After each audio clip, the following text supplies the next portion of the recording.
Pitch, network and learn with industry leaders in the fast-moving world of digital-first content. Only at the TellyCast Digital Content Forum 2024, Europe's only industry event dedicated to the digital-first content sector. With speakers from Meta, Snapchat, TikTok, Twitch and many more, the TellyCast Digital Content Forum takes place at the BFI South Bank in London on the 7th of November. Panels, keynotes and masterclasses during the day will focus on creator economics and content monetization, video podcasting, brand-funded digital content, smart multimedia production techniques and more. And new for this year is the Bridge Buyers Lounge, where delegates can pitch their projects directly to the UK's leading digital content commissioners and buyers, including A&E Networks UK, UK TV, ITV Studios, BBC Studios, Blue Ant Media, Quintus Studios, Abacus Media Rights, Echo Rights, and Little Dot Studios. Event sponsors include 4 Studio, Connect Management, Deadline, The Drop, Quintus Studios, Tanuki, and Boom PR. Super early bird tickets are available now from £249.99 plus VAT plus booking fee. But be quick, they're only available for a limited time at that price. Go to digitalcontentforum.com. That's digitalcontentforum.com to get your tickets now. The TellyCast Digital Content Forum. Pitch, network and learn, and gain the knowledge to succeed in the social video economy. Considering Spain as a shooting location for your next TV project? Looking for a Spanish partner to join your international co-pro? And need help to identify business opportunities and set up in Spain? If you're coming to Mipcom, make sure to meet the Shooting in Spain team, powered by ICEX Invest in Spain. They offer a free public service specialised in attracting TV productions and supporting foreign entrepreneurs looking to establish in the Spanish media sector. Ask for Shooting in Spain when visiting the Audio-Visual from Spain stand at Riviera 7, or request a one-to-one meeting by email to investinspain@icex.es. That's investinspain@icex.es. Shooting in Spain, making it easy for you. Looking for gripping crime dramas? Don't miss Murder in a Small Town, launching on September 24th on Fox in the US and Chorus in Canada. This premium crime procedural kicks off with a thrilling 90-minute special, set against a stunning Pacific coastline, starring Rossif Sutherland and Kristen Kroc, with guest appearances from James Cromwell and Stana Katic. And coming in 2025, Good Cop, Bad Cop, airing on the CW, Roku and Stan in Australia. Dive into episodic mysteries in Eden Vale, the safest place to live in America. Starring Leighton Meester, Clancy Brown and Luke Cook. Both series are distributed by ITV Studios. ITV Studios. Expect everything. TellyCast.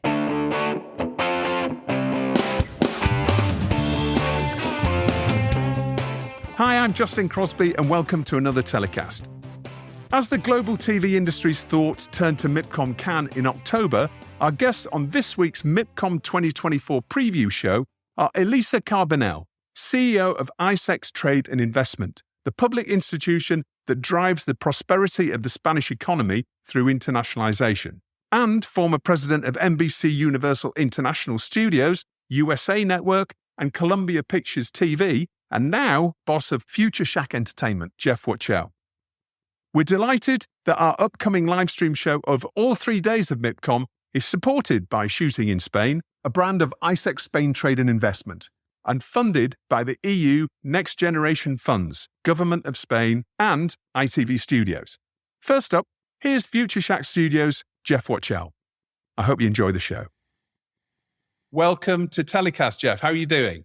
Excellent. Lovely to see you, Justin. Thank you for joining us from LA. It's not often we get guests from LA, so we should be doing a lot more of that. But wonderful to have you on the show. And we're going to be chatting about Future Shack, your business, and 2 new premium drama shows that you've got coming to market very soon. But before we get to that, I'm really keen to talk about your views on the TV industry, because you're obviously an enormously experienced executive and you must have seen it all. in your time at various different major studios. So obviously recently we've seen really significant changes, particularly with the rise of streaming platforms. How do you see the traditional TV model evolving in response to those changes?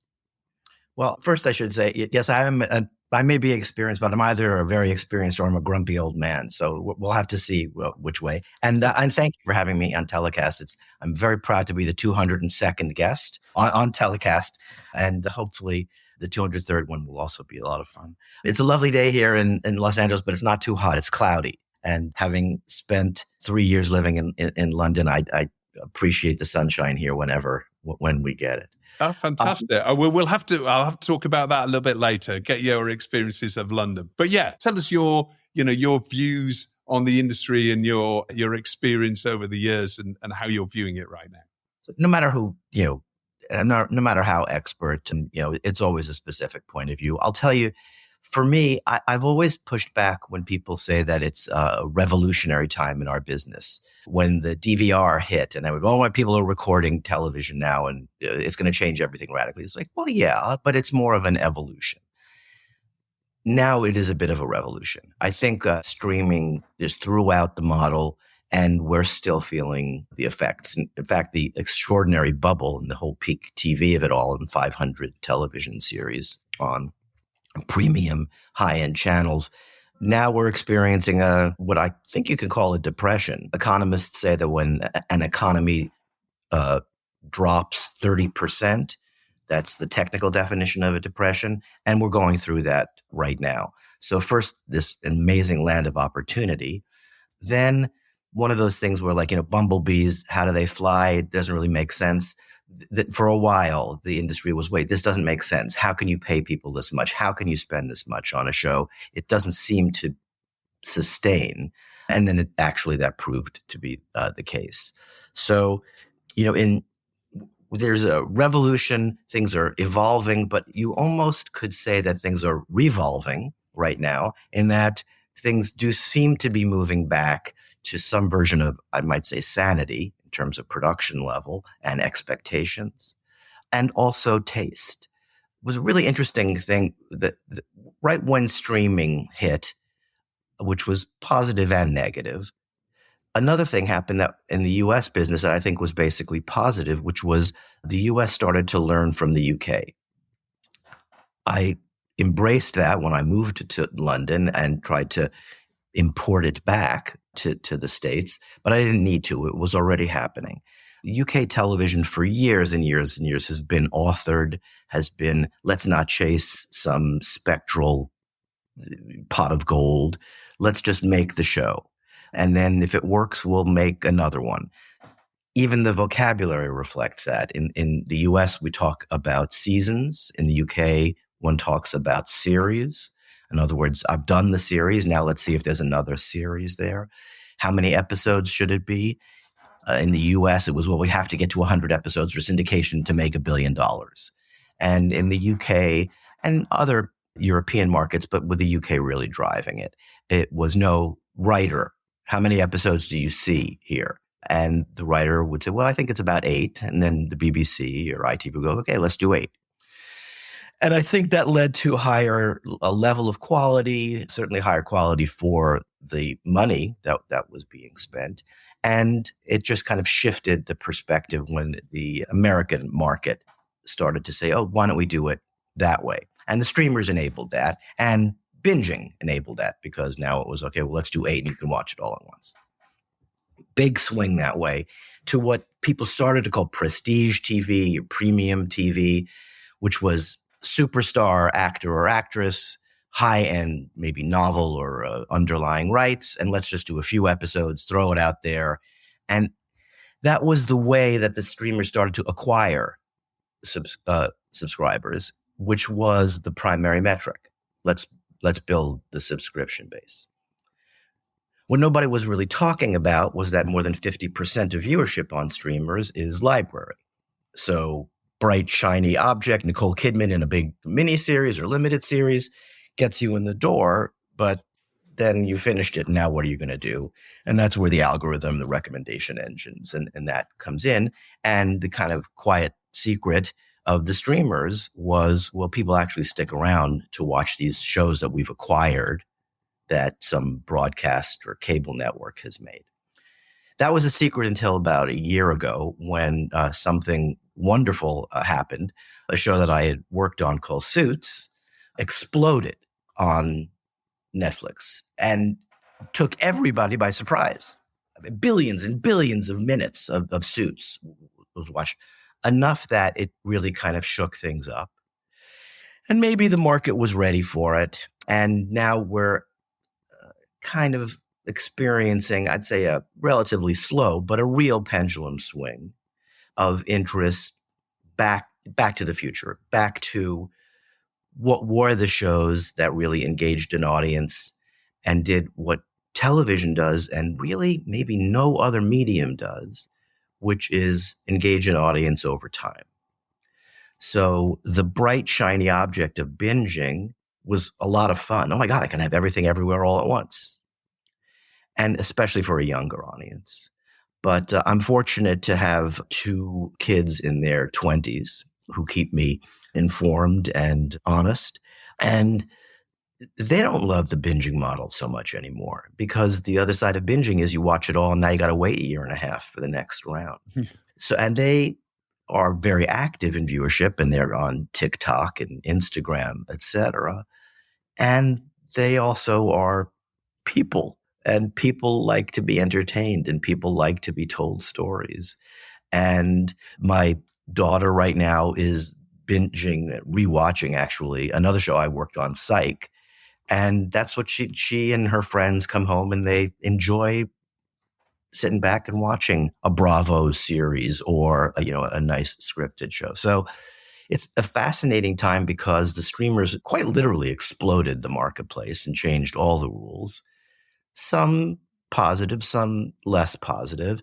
And now we're dealing with the kind of the remnants of that and trying to, in some ways, kind of piece back together an ecosystem. Yeah.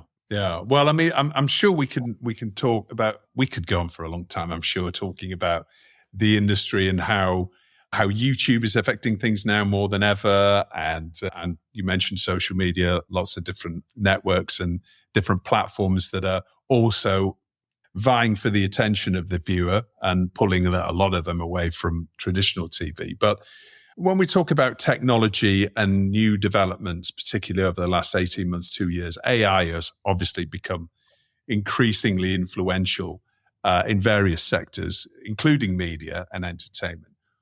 How do you foresee AI impacting content creation and curation in the TV industry? It scares me. Maybe it scares me because, back to the grumpy old man thing, I don't completely understand it. And I think of AI as, the beginning of the end in some ways. I think it may simply change everything, including the singularity, in which case they're, simulacrums or whatever it's called of us 10 years. We don't even exist doing this. Who needs that? I can just program somebody to sound like they know about the business. So far, AI seems to, from what I've seen, it does slightly less good versions of what we do, which can save a lot of time. If you don't really need something spectacular, if it's a redraft of a legal agreement, then have AI do it. Most of the time when I've seen ChatGPT and others, and it's quite scary at first, right? It's like write a script about two lawyers on the moon, and it will do it, but it's not really quite there yet. It's a little bit like when AI creates images of people and everything's fine except the eyes aren't quite alive. There's still something that human about pure work, not AI-driven work. But honestly, Justin, I don't know. It's so new. I think writers and actors are legitimately concerned. Background actors are legitimately in a panic. It actually does duplicate background perfectly well. So there's kind of no need for those people who sit around on the lawn chairs and get $75 a day to be in the background of a scene. that feels like an industry or part of the industry that's over and out. In terms of the pure technology, I'm just not that well versed in it. I'm a little bit less worried on the writing side because I think what separates great material from average material, that is the individuation, is the person behind it, so far at least. And that's what people watch. People will come to something that's really special. On the other hand, that's what I know. And so, of course, I'd be an advocate for that kind of older version of creation because it's what I love. I'm kind of an anecdotal person. When I talk about a TV show I love, I tend to talk about one very cool moment that has happened that I adore. And I don't know that AI is capable of finding that one moment. Yeah. And so you're not actively using it in your production processes to this point? Not in the parts of production that I have anything to do with, but I don't have much to do with the dubbing and the mixing and whatever. So there's probably a lot of below the line stuff that's happening and where there are time and cost savings to be found with AI. It hasn't impacted my day-to-day yet. Yeah. So now as a content producer, I mean, having spent a large part of your career running networks, some of the biggest networks out there, as a content producer, what do you see as the biggest challenges facing content producers today, particularly in what we see as this really fragmented media landscape? The short-term challenge is fear. Because we're in a time of retrenchment, post-bubble, people are legitimately fearful of their jobs more than of the potential failure of the project they're working on. And I think people in the mix are forgetting that there's an American image that I use. The greatest baseball player in the world steps up to the plate and knows that he'll be in the Hall of Fame if 3 out of 10 times he gets on base. And that means that 7 out of 10 times he knows in the major leagues, making millions and millions of dollars, he's going to fail. That's part of the game. And part of the game of creating wonderful shows, and I've started to push back on the word content because it seems to be a little too programmatic and computer generated and a streamer thing that it's not a positive thing because content just feels like, fluff and pablum.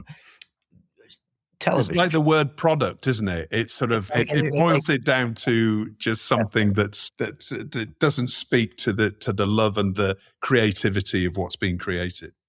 And the contract that a viewer and audience makes with the show creator. Nobody's forcing you to sit down and watch television. You do it because it's pleasurable, because you're finding something new and fun and unique and rewarding. And yeah, content feels like taking a napkin out of the drawer, but there it is. And I'll probably use it myself, in the next half hour. So there are, of course, there are many. I mean, if this was easy, everybody would do it. I think the biggest challenge in getting things going right now is fear and not accepting that failure is just part of the game. So as a buyer, or as before that and then after that as a seller, I knew that when I engaged with an idea, best case scenario, everybody is in. It's wonderful work, tremendous idea. We're still never better than 50-50 that it's going to actually kind of come together. People, because I've had some success, people talk about, well, what was your formula at a USA Network and other places? And maybe I'm too restrictive about semantics, but I push back on that because I don't think you can have a formula. I think you can have, if it's not too fine a point, a recipe. So I think you can put ingredients together and hopefully there's a little bit of artistry to that. And then you pop it in the oven and you open it up and you hope that you've got something great. It's not a scientific formula. And one of the biggest challenges right now, I do think, is that maybe some younger people in the game, and also just people who are legitimately afraid that if they fail, they will be fired, are no longer embracing. And it sounds weird to say embracing failure, but they're no longer embracing the fact that most things in our world just don't work. And some of the stupidest ideas you've ever heard turn into some of the best shows. A friend of mine who's now running Apple, but was at the time in charge of Sony, likes to joke that the worst pitch in the world he ever heard was about a high school chemistry teacher in a relatively unattractive American city who had cancer and an unhappy marriage and a handicapped child and a very unhappy life. And in order to make money, started cooking meth and became a drug dealer. And he heard that and he went, I mean, literally, that is the worst idea I've ever heard in my life. And it happened to be an idea that a brilliant writer named Vince Gilligan had come up with. And the studio went, I don't know, Vince must know what he's talking about. And this little network called AMC, which was a small enough network that they were willing to take big chances, said, I don't know, let's give it a shot. And it became Breaking Bad, which is, arguably one of the 10 best shows in history. So you just don't know, and you have to risk it. So that's number one, is the fear factor. The other thing is, production scale has gotten out of control. And once you blow up the balloon, it's very hard to deflate it. So actors who were making $50,000 an episode are now making $500,000 an episode. And good for them, and good for their agents and managers and lawyers. But it's inflated the system in many ways beyond reason, which just makes it tough to deliver quality at scale. One of the little things that we're trying to do with Future Shack is, help in our small way reset that. It's nice to have a lot of money, but you don't really need $50 million an episode to make a great television series. So we're working on that. And in a sad way, but a real way, the writer strikes and COVID and the general contraction of the market is starting to help people come back to a more reasonable place in terms of production cost. But right now, it's very tough. There's a general inflation of above and below the line costs that just kind of make the economic model very challenging. Yeah. Now, Jeff, you've had incredibly impressive career from leading USA Network, NBCU cable group, which includes Bravo, Sci-Fi, E, Oxygen, president of NBC Universal International Studios, and now your current role at Future Shack. What have been some of the most significant lessons that you've learned along the way that you can share with listeners? I guess it's the perpetual question. And if I had to boil it down, I might say two opposing things. One is listen to research and be open to, algorithmic, answers, et cetera. But really kind of at the end of the process, just trust your gut. Just you believe. It's a human business. The algorithms are incredibly impressive, and maybe that is part of the AI thing that I honestly just don't understand. But something happened, for example, with Suits at Netflix that was part of their algorithm. Suits was available on Peacock always after we aired it, but no one was watching. And then it was on Netflix. All of a sudden, something about that system triggered success. So there is that. But really, early days in a project, you have to believe. And one of the articles of faith that I had at USA and that I try to bring to bear at Future Shack is one person's passion should overrule everybody else's diffidence. If there's somebody who is going to really carry it and take the shot and believe in it, then everyone should kind of defer and say, all right, how can we service the vision? Another thing is, unless you're the genius, find the genius and support the genius and support their idea. Be an editor, be a publisher, be a friend. Don't be a pushover. But ultimately, unless you're writing it, you're directing it, find somebody that you trust and then enable their vision. The other side of it, though, is listen and accept when you're wrong, because we're all wrong a lot, and allow for those mistakes and don't. I think it's great when somebody else tells you, something and you go no, and then you learn, oh wait, I guess they were right. Some of my happiest experiences have been being proven wrong. So it's kind of a balance between stand up for what you really believe and fight and have the passion, and then be willing to acknowledge when the argument goes the other way. So Jeff, Future Shack Entertainment, tell us the vision behind Future Shack and how it differentiates itself in the current media landscape. None of this is rocket science, okay? I mean, Justin, we all are just trying to do what we do. You have TellyCast is a wonderful thing, which is informed to a large extent by your personality. It's not the only time industry experts weigh in on stuff. You just try to make it special. So we're not reimagining the business. With Future Shack, I was fortunate to have a couple of really lovely fellas come to me and say we could raise a little bit, not a lot, but a little bit of money and kind of hang out a shingle. And the theory was that we were going to approach the market in kind of three different levels. One was high-end IP, and that thing that we were talking about, the big streamer superstar project, a big book, a major star, holy cow, and actually go to the streamers and do the cost plus thing, which is a very nice way for a company to realize some immediate profit. At a larger company, that's a challenge because it's the long-term upside that feeds the Columbias and Warner Brothers. For a little company, making a few $1 million in fees is not such a bad thing. So that was one part. The other part was just traditional development, doing what I do, doing what I love doing, just finding something cool, finding a writer that maybe a lot of other people haven't seen quite yet, and shepherding them into a greater success. And then the third tier was something that I spent a lot of time doing, first at USA, or actually even before that, and then specifically in my role as the head of the international studio, which was finding shows that might seem local, but which had global value.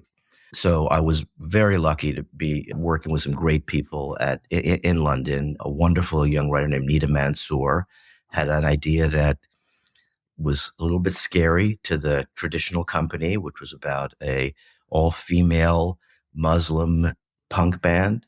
And I know that my distribution folks were like, I don't think so. But it was just great. And she was a gem. And we did a show called Lady Parts, which was in large part enabled by an American sale. Channel 4 were phenomenal advocates, fearless advocates for the show, and had, resources. We might have been able to make a version of the show, but probably not the version that Nita wanted to make. So how do you put the different pieces together around the world and find a show that may be generated out of Canada, but might have global value? And that was the third leg. So big IP, kind of regular traditional development, and let's kind of do the jigsaw puzzle of trying to put a few pieces together. Somewhat to my surprise, the two shows that moved forward most quickly were in that category.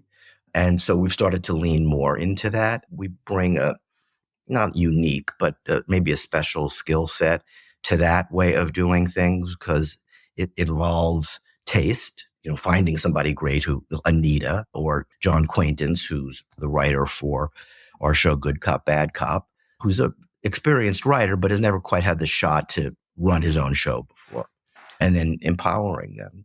So it's taste. It's a little bit of an ability. My kids say that I'm very cheap. That's probably true. It may not be a great feature as a parent, but it's not a bad thing when you're starting a production company. So, well, obviously you've had fantastic success, and you're bringing 2 shows to market with ITV Studios. Murder in a Small Town. You mentioned Good Cop, Bad Cop. Let's talk about Murder in a Small Town first of all. Tell us about the cast, the writers, how that project came together. It's almost a testament to, there were some wonderful books written 30 odd years ago, the Allberg mysteries, Canadian mysteries. And some people know about them, fans of the genre do. A script was commissioned by a producer named Nick Orchard, a wonderful writer who is not a young man, but honestly I had never heard of, named Ian Weir, wrote a script, and they took it out as a movie. Donald Sutherland was interested, and it looked like it might happen, but then it didn't. Flash forward 25 or 30 years later, Nick is still in the business, still flogging this script, sends it to another producer. She sends it to me, and I went, this is good. This is a murder mystery, but there's wonderful writing. It's a little unexpected. There's this delightful romance in the middle of it that is unnecessary, but actually what I think is the kind of heart and soul of the show. Kind of like this one. Brought it into my team. One of my partners is a very bright lady named Frances Manfredi, who was the head of domestic distribution at NBCU, and she's come on board as our producer for kind of like strategic and distribution things. She sent it to the head of acquisitions at Fox. We've got a movie. Would you be interested? We could probably make it in Canada for a good price. He said, I love this one. Could you do 3 of them? And we said, yeah, sure. He said, do you mind if I get it over to the creative team? And we said, sure. And there's some wonderful people as a creative team, including someone who, I used to work with named Michael Thorne. And he and his crew went, wow, that we kind of like this one. And it's Canadian. And there's a writer's strike going on. Could you make this in Canada in case the strike continues? And we said, sure. And he said, well, let's do 8 episodes. And we started the process. And then it just became a regular series, and we went out for the best cast. What happened in a just kind of a sweet and unexpected way was there happens to be a wonderful Canadian actor named Rossif Sutherland, who is in his 40s and tall and good looking and has a kind of shaggy, warm appeal, plays damaged characters very well, but has a real kind of strength of character. And he was great. And we went, okay, this is amazing, because Dad was going to do it 30 years ago, and now you can do it, which is just kind of a lovely story. Actually, when I got the script 2 or so years ago, Donald was still attached, but he was attached as the prime suspect in the first episode crime. There's an older guy who may or may not have whacked somebody on the head. Sadly, Donald's health deteriorated over time. He wasn't able to do it. But when I read it, it was, read the script because Donald Sutherland's going to play the bad guy. I was like, oh, that sounds like fun. That didn't happen, but the project was strong enough that we were able to just move forward with it anyway. And then in a very sweet way, Rossif was the right guy. We brought in an actress who I had known as being very beautiful, but a little icy maybe in her previous work, named Kristen Kruk. She was well known for her work on Smallville. And I always thought she was great. She wanted to do this part because it's a much more dimensional character. It's a woman who's fled the big city, moved to a small town. She doesn't stick out like a sore thumb, but she's not quite of that town. She's a little too well dressed, a little too well educated. You kind of go like, what are you doing as the librarian in this kind of, pleasant little backwater resort? And both of these 2 interesting, damaged, grown-up characters find each other. And while there's the traditional, I believe this show would work on ITV. It's a very wonderful, straightforward murder mystery. Gorgeous town, beautiful mountains, mist flowing off them, cut to the dead body. Oh my God, who did the murder? In the pilot script, the next scene after establishing shot and dead body is a date, is our 2 principal characters who have met online, neither of whom are that eager to do it, but both of whom have been told by their friends, you got to start to get out there and see somebody. So they're doing this kind of, I don't know, awkward dance, and it's funny and it's real. And Kristen and Rossif in our, chemistry read, it was magic. They just were poking each other and making each other better. And they were delightful. So if it works, we have a show that it kind of punches above its weight. On some level, the promos and what you might be showing now are going to be murder, town, the Agatha Christie feel. I do think that the kind of heart and soul of this show is the growth of these two wonderful people who are finding each other and kind of reclaiming their lives. And it's not a simple romance. It's not like, oh, they meet, they fall in love, they get married. It goes up and down. So while every week there is a happy resolution to the crime, okay, as somebody did something bad, our guys figure it out. Every week there's some uncertainty about what's going to happen with this relationship, which has its ups and downs. And it's important to say that it's a procedural crime series as well, isn't it? It's different cases every week. Different cases every week. In many ways, it kind of fits a mold of a certain type of successful show that I've had some experience with on shows like Monk, and the world has loved with Inspector Morse and Vera and many other the British, German, American, Canadian series where the audience has satisfaction. If I tune in the show, by the end of the episode, I'm going to be satisfied that they got their man or woman. Yeah. Okay. But in the middle of it is this delightful romance. There are some other guest stars in there, Jeff, as well, that are really notable actors in their own right. Yes. And we tried to cast a little bit against type. Paula Patton, who is a wonderful actress who's done a lot of very sexy roles in thrillers, Mission Impossible, etc., plays a kind of a Black Widow psychiatrist. Noah Reid, who was a fan favorite on Schitt's Creek as Dan Levy's boyfriend, plays a character who may not be quite as nice as he appears. And James Cromwell was a wish list thing. Justin, when you're making up your cast lists, at the top of the list, you do who's your dream candidate? And then we'll work down from that. So in the role that Donald was going to have played, we made our dream list. And I said, okay, who would my dream? I don't know. Yeah, James Cromwell. That would be the perfect guy for this. But, he's not doing a guest shot on Fox. No. And then I said, well, maybe the writing's really good.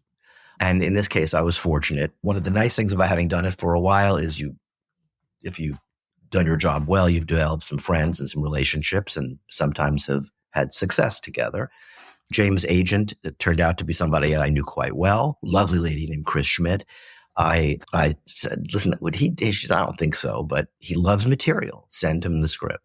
So I did, and he read it, and he said, let me talk to the writer and the director, and they got along well. And he said, listen, I do need a longer bed. I'm 6'5", so my only demand is I need a bed that I can sleep on. We can take care of that. And he was just spectacular. Of course, he's a wonderful actor, but he's a delightful man. And this was a rigorous role. I mean, he's an 85-year-old guy. He was towing a boat out of the water and having a physical confrontation. So it was a demanding part. And he, we were just incredibly lucky to get him. I will say also he was, he has a high quote, certainly above what we had expected a guest role to be on our show.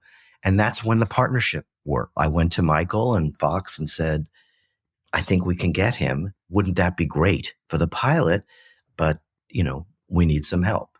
And they paid what's called breakage, where they shared, the additional above budget cost with us, as they did on some of the other roles as the show progressed. All right. Fantastic. Well, it looks beautiful. It's set on the Pacific coastline as well, isn't it? And it's a returnable series as well, potentially. There are other novels to adapt. From your lips to a God's ear. The idea is for this to be a truly returnable, sustainable show, a little bit in what we were talking about, which is the swing back to shows that will fill up the library. They will perform, as shows have done, a dual function. This is back to the industry, so pardon my rambling, but one of the things that happened with streamers was, we're so rich, we're going to buy out everything forever. And Netflix is going to own the rights in perpetuity. And I don't think so, but I'll give you more money than you ever dreamed possible. It's like, oh, well, in that case, okay. So the major studios had a challenge, which is you want to lean into the possibility of a Game of Thrones or something that'll break out and make you countless wealth. But the other thing is, if I can cash a big check right now, that makes my bottom line look pretty good. And it was very, very attractive when Netflix, Amazon, Apple came in with that. The other thing is, well, where is Netflix going to get its next suits from? And it can't grow it all internally. So it's going to need product from elsewhere. So if we're fortunate and Murder in a Small Town clicks with the audience, it will sustain on Fox. It'll serve its primary goal, that its primary network. It will do well for ITV around the world. And then, knock wood, 3, 4, 5 seasons in, Netflix, Amazon, others say, oh, perfect. We need this one as part of our library. Yeah. Okay. All right. Well, that sounds a good plan. And yeah, well, all the best with that. And I know, as I say, ITV Studios is bringing that to market very soon. And your other project, Good Cop, Bad Cop, is also another 8-hour series. Tell us about that. I hope I don't go on too long and your audience isn't turning off going like, this guy's too full of himself. So I'll just give you a quick hit on this one.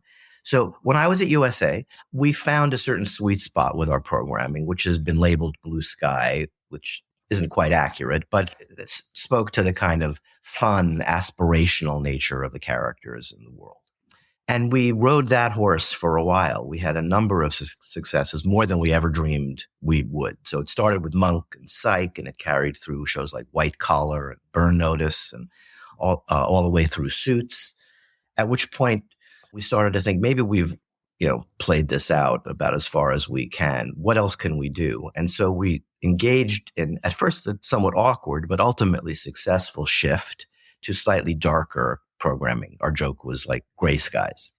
And Mr. Robot was one of the more successful ones that came out of that. A great show with Jessica Biel called The Sinner. And we found another way to do character-based shows that weren't quite as light in their framing. Right around then, a great script came in that we had developed called Good Cop, Bad Cop, which had all the hallmarks of a traditional USA Network success, but kind of came in at the wrong time. Senior management was saying, yeah, leave those behind. Let's move to this new type of programming. So ultimately, we just didn't get to make it. Flash forward 10, 12 years, a very bright agent at CAA knew I had started this company, knew that I was interested in reviving some of that blue sky type of show, and said, you always loved this one. I went, you're right. So we reacquired it. I sold it to a very small network in the States called Roku, whose, what's the expression? Their ambition exceeds their resources a little bit. So they developed it, said, we'd like to make it, but we really can't afford to make it. Can we find a partner? And I was fortunate to, I sent it to a fellow named Brad Schwartz, who would be great on your show. He is delightful and funny and smart and a real character. And he said, I love this one. Can we actually take the first window and have Roku step into the second window? Roku was able to do that. So I had a US sale, CW Roku, a little bit unconventional, 2 different networks, but they don't really overlap. And in today's world, pure ownership is less important than putting something into the market that you can claim. Yeah. So they were both fine with that. And we were fine with it because that's more eyeballs. But it's a jigsaw puzzle, and they don't have the money together even that a traditional network does. So then the job really started.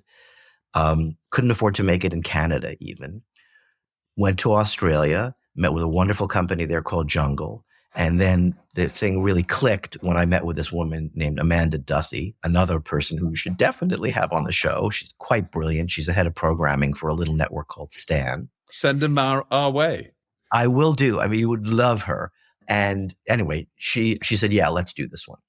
So with the enhanced tax credits available in Australia, with an Australian network buying it, and then with ITV coming in and saying, we like this one. And it's, I think in some small way, maybe my legacy of success with shows like White Collar and, those were, this might be another one of those. So ITV stepped in, not just as a distributor, but actually as a studio partner. And then you do the tightrope walk. I get 4 sets of notes. So Roku, CW, ITV, and Stan all weigh in. Do they really give you notes, Jeff? I mean, 4 sets of notes, really? Yeah. Stan, not so much. Amanda is an artist herself, and she trusts us and is like, we love it. And she's a few things, but not much. CW and Roku, one of the things, and I hope I don't make anybody upset by saying it, it doesn't really matter how much a network puts in. They think that they're paying for the whole thing. So even if they're investing 5 or 10, they're very involved. So yeah, they want to give the notes of 100%. Yeah. That's right. And John has been magical. He's, the notion showrunner is different in different places. It's really an American idea. In Europe, it's more collaborative. I did a show called Hannah on Amazon. There were 3 or 4 people who managed the creative life of that show. Murder in a Small Town doesn't have a traditional showrunner. It has a head writer, there's a director on set, and then our company is empowered as kind of a non-writing producer. Good Cop's a little bit more traditional. John really is the key creative lead on that show. And Jungle, very, very invested in it. And Good Cop is, I have a kind of a quiet love for this show. It's just different and quirky and funny and unexpected. There's a big open door. It's a cop show. Again, a repeatable procedural. There are crimes. The crimes in this case are more like chopping down an apple tree than, serial killers.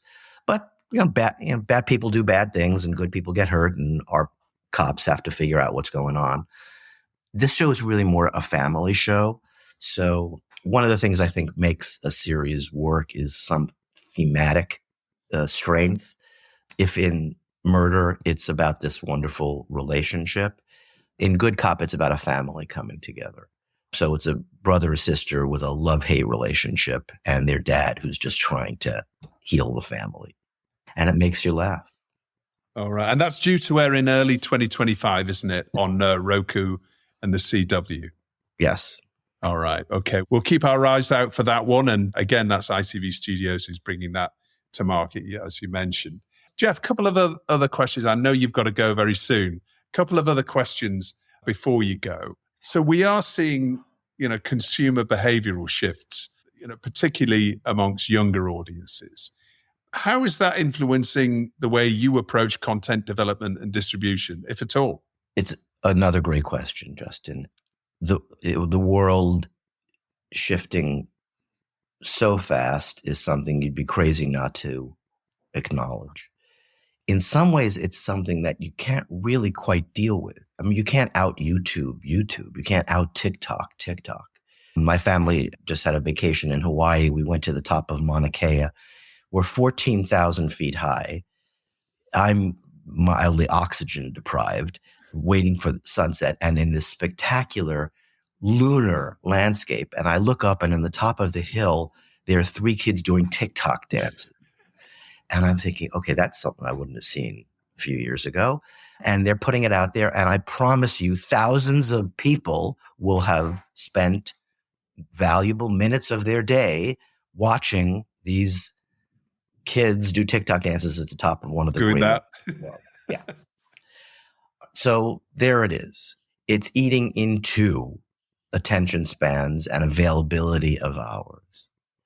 I think it would be a mistake to try to create like interactive detective shows. I don't think it's about that. I think if it doesn't sound too old-fashioned, on some level, sticking to the knitting and really just creating wonderful, fun, memorable characters who will sustain and who can speak to you because they do something that speaks to you as a grown-up and as a child.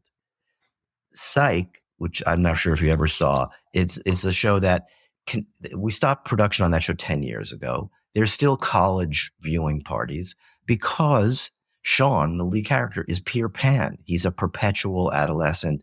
And what he does speaks to 14-year-olds when we made the show and 14-year-olds who are watching now.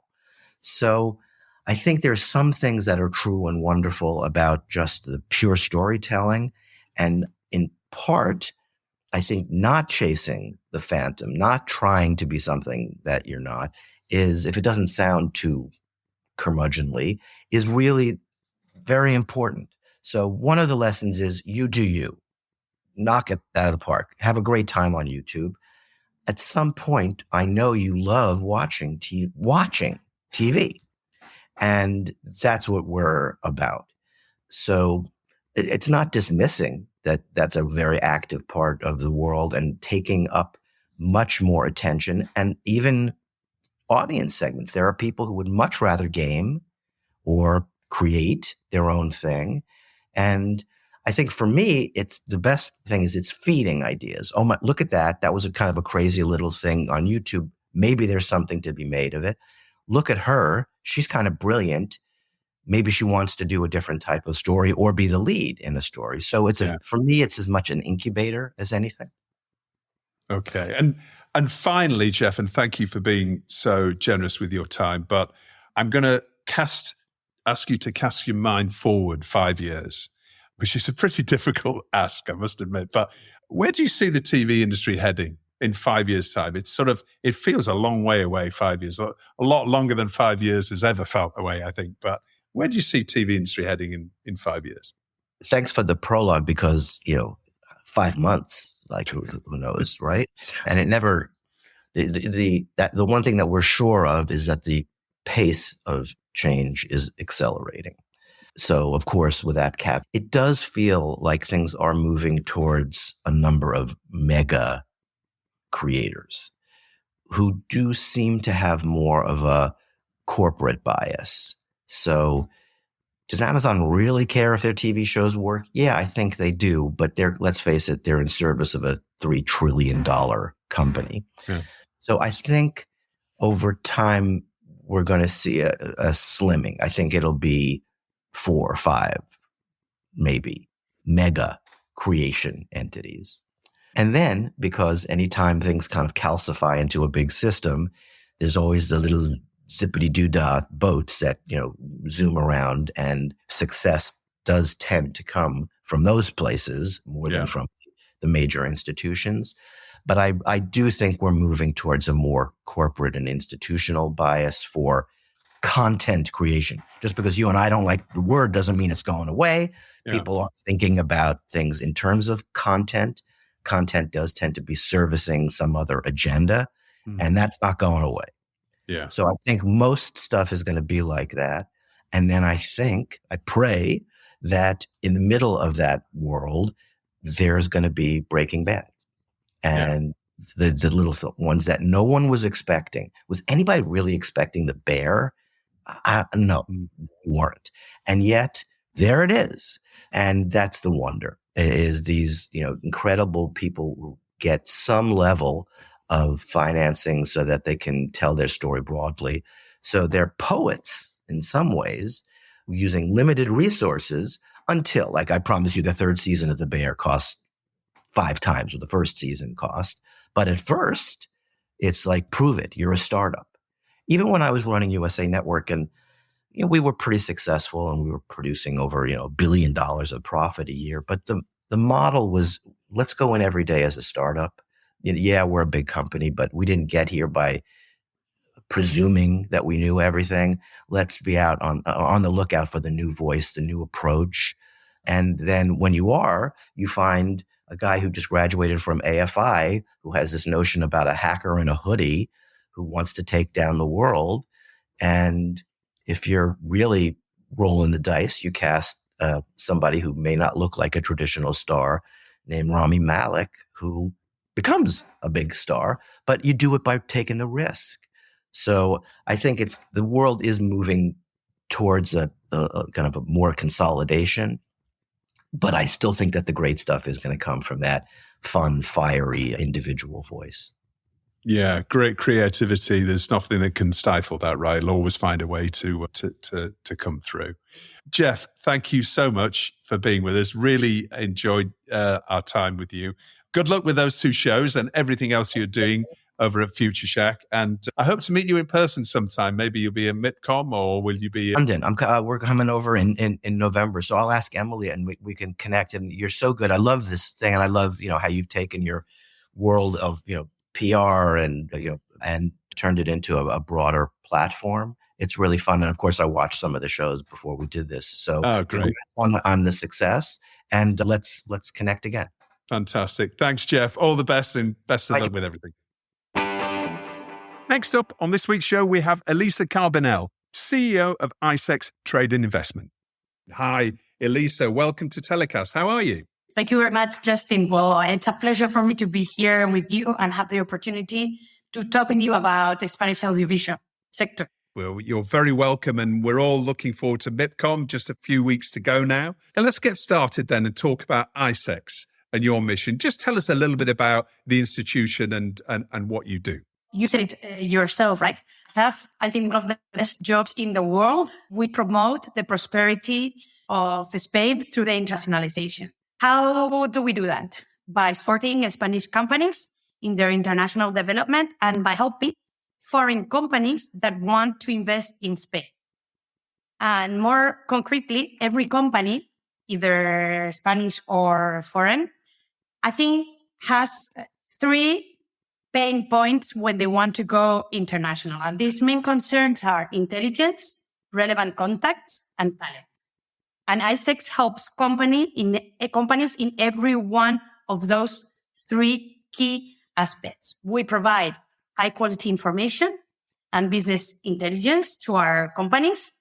I don't know if you know, but we have a network of more than 100 offices around the world, and on-ground teams gather very useful information and relevant one for our companies.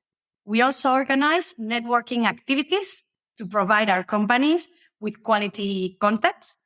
And last year, we on our balance of activities, we counted 4 events every day around the world in 2023. So every day we have 4 ongoing activities to promote networking and business opportunities. And also every year we train young professionals on international trade in order to reinforce our private sector on that front. In 2023, we trained more than 1,400 young professionals. So I think in a nutshell, as I said, is a very interesting job and a very nice to have such a big mission on our plate. Well, it obviously seems to be working very well, and we've seen Spain becoming a bigger force in the international content industry recently. Can you give us a bit of an overview of the sector and how it's performing on a global level, and what is the reason for its success? With regards to the overview of the global sector, as you know, the demand for content has grown significantly in recent years, but at the same time, so have production standards and the budgets needed to get a green light. Also, platforms are more selective in choosing content, and obviously the audience is much more demanding now. In this context, Spain creativity and talent, I think, is making the difference by being able to adapt content to market trends without losing quality or relevance. Spanish companies have been able to produce many national and international hits, and in a wide variety of formats and genres. This, I think, speaks out for our potential. Also, during the last 3 years, you said it yourself, there has been an increase in public support through the plan Spain Audiovisual Hub of Europe, which boosts the Spain audiovisual ecosystem by promoting international awareness of its quality, strengthening and training talent, attracting foreign investment, and reducing administrative costs as much as possible. This effort, I think, has proved to be very timely since, as we have said, the market is undergoing profound changes. No? But looking forward, we are fully committed to the audiovisual industry, which we consider strategic because it is of global nature, as is ICEX. Its capacity to generate high-value employment and attract investment, its potential for modernization through digitalization, and because we believe our country is really talented for successing in this industry. Yeah, well, there's certainly no doubt about that. Now, Mipcom Country of Honour for Spain in 2024. Tell us about why Spain is Mipcom Country of Honor and why now? Okay, so as a result of what we have already said, Spain audiovisual industry is attracting the attention of the global content industry. Spain is becoming a major hub for audiovisual production in Europe, as shown by the increasing quantity of content produced here. No? Spain right now ranks second in Europe, only after the UK, in production of TV fiction commissioned by global streamers. On film production, it has increased in Spain by more than 46% since 2019. And most importantly, production by Spanish creators are being watched all over the world, with Spanish content consistently ranking among the most viewed worldwide. No? Spanish productions are gaining increased recognition and receiving a growing number of awards. In general, audience demand for Spanish content has tripled in 5 years. I think you would agree with me that this can only be driven by the excellent quality of our productions, right? So, on this context, the upcoming edition of Mipcom will bring the perfect opportunity to celebrate such excellence, creativity, and professionalism of the Spanish content industry, no? Being the country of honor will allow us to show how strong the Spanish industry is and will help Spanish audiovisual ecosystem to keep thriving, generating value, and telling extraordinary stories. So there are some trivia facts that I found very enlightening. No, Spanish productions are among the most successful content in terms of audience for the main over-the-top platforms worldwide. According, for example, to data provided by Parrot, now the top 3 most in-demand TV shows worldwide in Spanish language are productions originated in Spain. These are Berlin, Zorro, and The Red Queen. Berlin is a spin-off of Money Heist, another success. It has already achieved 11 million views. So it is amazing, no? A Perfect Story, another one, stands out as the most watched Spanish series of the second half of the year in Netflix, with 24.4 million views. And 7 out of 10 of the most in-demand Spanish language movies are from Spain, no? Like Bayona Society of the Snow, My Fault, Robot Rings, or Nowhere. So I think it is the perfect moment to be the country of honor. Yeah, well, it certainly sounds like it. Back to ICEX again. Can you tell us a little bit about how ICEX is promoting the Spanish AV sector and talent? Well, as I said before, intelligence, contacts, and talent. And we aim to create a framework for companies to communicate their work and to find partners for producing and distributing their projects abroad. I think this is extremely important in a very competitive and dynamic context as the current one, as we said before. To innovate in production processes and enter new markets, companies need to constantly forge alliances and collaborate with other foreign partners. No, again, the spotlight at Mipcom represents a fabulous opportunity to enhance this visibility of a Spanish company and content. And it is well aligned with the ICEX strategy based on high impact actions, promoting visibility, networking, and co-production. So we've spoken about many different really successful Spanish dramas that are going around the world right now. But what about attracting international investment into the Spanish AV sector? How's ICEX doing that? So also by providing them with all the services with regards to information, relevant information, intelligence, contact, and talent. We offer a 360-degree support with a wide range of services, making it easier for international companies to come to Spain. Our services include ongoing assistance and cover various areas such as advice on setting up, tailored industry knowledge, institutional support, guidance for startups, connection to investors, and aftercare businesses. We have an international, as I said, the network of over 100 offices abroad, with 2 new dedicated audiovisual antennas experts one in LA and another in Singapore, that are meant to be helping international investors that want to come to Spain. We have created the brand Shooting in Spain to promote the attraction of foreign audiovisual production in Spain. This year, we're attending more than 20 international markets to promote the sector and make first-hand contacts with potential investors and producers from all over the world. And we have also put in place the Spain Audiovisual Bureau, a single point of entry for foreign companies that resolve all their questions, their concerns about working in Spain, and also help Spanish companies gather information to operate internationally. Well, you talk about shooting in Spain and Spain as a location. Why should the international content industry consider Spain as a destination for productions and investment? That's a very good question, Justin. Thank you very much. So Spain today is already a highly recognized audiovisual hub. Many international titles, including major franchises like Star Wars or The Crown, have been filmed in our country. This undoubtedly highlights the immense technical and human talent behind our services companies, no? But what is the Spain deal package, which is, by the way, highly competitive and difficult to surpass?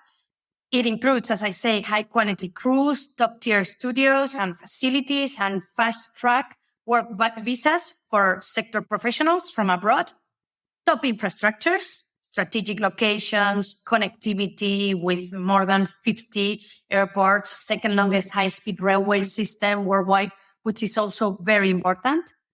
Obviously, legal certainty with adherence to European standards for intellectual property protection, which is in this sector very, very important. High standards of living and quality of life for the crews that have to come for the period of the filming. A privileged and diverse climate and sites for shooting. Optimal collaboration ecosystems with institutional support and the highest level. If all of what I've just mentioned is not enough, we have what I think is very interesting. Also, one of the best international tax incentives we see even in Spain. No, 30% tax rebate for the first 1 million euro of expenditure in Spain, plus 25% thereafter. No, which can even be higher with respect to certain regions such as the Canary Islands, Navarra, or the Basque Country. So with the possibility to increase that tax rebate. As I say, some facts that put into perspective what this package means. Spain is the fourth European producer of films and TV shows. In 2023, the total spending by foreign companies shooting in Spain was more than 200 million euro. Spain and the UK together represent almost 40% of global streamers' investment in European audiovisual work. So I think it's pretty impressive.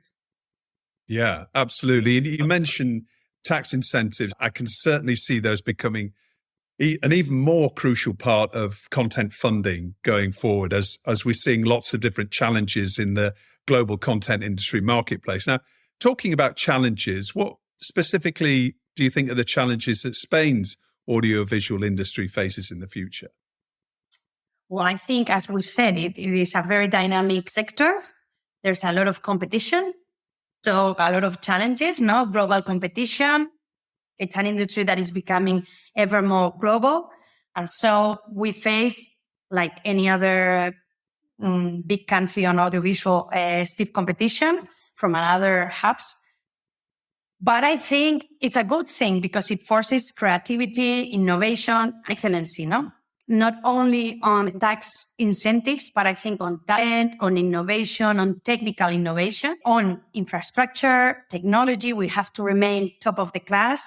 We must also, and this is more something that the public administration must do, we have to communicate effectively Spain's unique benefits and continue to boost this international awareness, no? Another issue that I think is going to become more and more important is sustainability and environmental impact concerns. Now, there is an increasing pressure to adopt and showcase sustainable practices within the industry and to attract eco-conscious investors and productions. So we need to emphasize that commitment on reducing the impact of filming activities. No? Also, we have to continue our effort on talent development and retention, producing, attracting, and retaining top talent. I think it's crucial for sustaining high-quality productions and be appealing to international investors. We also must focus on developing our workforce and providing continuous training to meet evolving needs and new innovations and technology innovations in the industry. Thus, the challenges are numerous. We are living in a very interesting moment. Platforms, as I said at the beginning, are more selective when it comes to granting the green light. Audience attention is also more dispersed, more. There's much more offer, so competition is higher. Budgets are tighter, and the market expects results more than ever. All of this, Bonobos has fostered collaboration between players from different markets. Productions companies are seeking internationalization. Co-production agreements are a significant venue. And so that is where ICEX has to be in helping and supporting our Spanish audiovisual industry to get on the train of current trends and challenges. So we plan to continue the work started more than 20 years ago and strengthening during the last 3 years, as we said, to the Spain audiovisual hub of Europlan. So that's where we stand. So just a few short weeks now to Mipcom, Elisa, where we're going to see Spain as country of honour at Mipcom. Thank you for joining us on TellyCast, and we really look forward to seeing you on the Quasset and talking more about the opportunities in working with Spain's AV sector with your colleagues on our live stream show. Thanks so much for joining us, and we'll see you in Cannes. Well, that's about it for this week's show.